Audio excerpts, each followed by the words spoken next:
ไฮสบายดีทุกคนมื้อนี้ข้าพเจ้าจะมารีวิวเพลงของน้องณชนกคือว่าเพลงนี้ก็กำลังดังใน TikTok ในปัจจุบันนี้เนาะชื่อเพลงแม่ตัวผัวว่าสิเป็นจังใดลองไปติดตามเบิ่งนำกันเด้อบ่เว้าหยังหลายจับปายชั่ว Okay. อืมนะครับเนาะโอ้บรรยากาศคักหลาย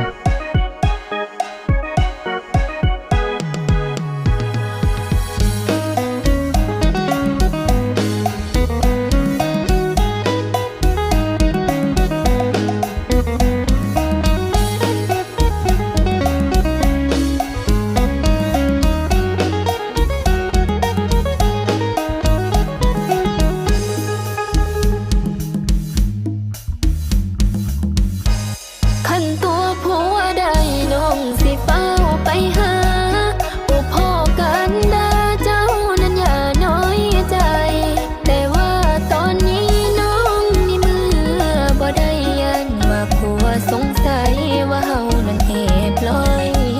กันคันตัวผัวได้น้องสิเฝ้าลอยมืออายุบ้านเหนือน้องนี่อยู่บ้านใต้เฮือนอ้ายเฮือนน้องห่างบ่ไกลบ่ไกลหากว่าผัวนอนไว้เดี๋ยวน้องสิไปเดี๋ยวนี้เลยอย่าลองไว้ใจอย่าลองนะอย่าลองเดี๋ยวใจมองเศร้าอย่าท้อไว้ใจอย่าท้อนะน้องยอมรับตัวของเจ้าคันบ่แม่นฮักแท้น้องคงบ่วนบ่เว้าย้อนแท้ทางอ้ายเบาจึงอยากสิเอาเจ้ามาเป็นคู่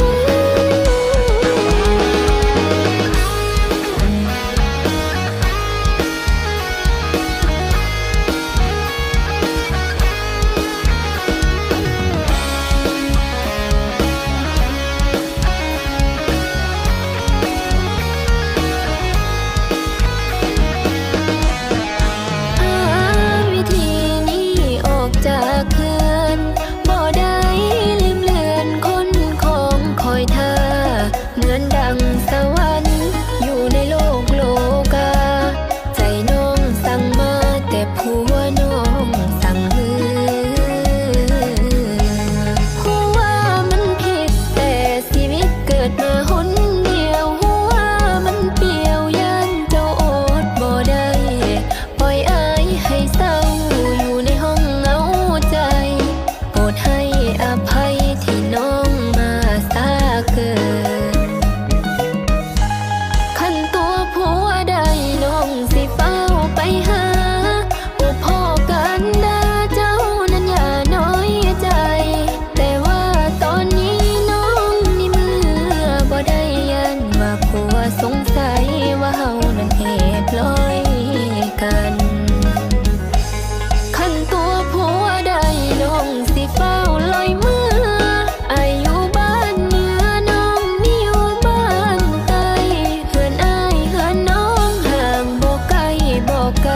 หากว่าผัวนอนไว้เดี๋ยวน้องสิไปเดี๋ยวนี้เลยอย่าลองไว้ใจอย่าลองนะอย่าลองเดี๋ยวใจมองเศร้าอย่าท้อไว้ใจอย่าท้อนะน้องยอมรับตัวของเจ้าคันบ่แม่นฮักแท้น้องคงบ่วน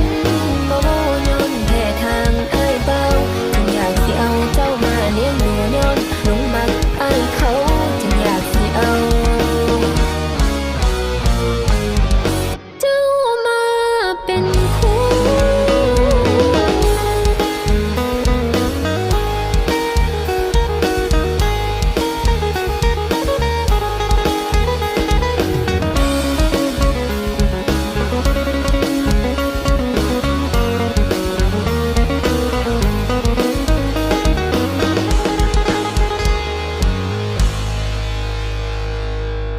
อ่า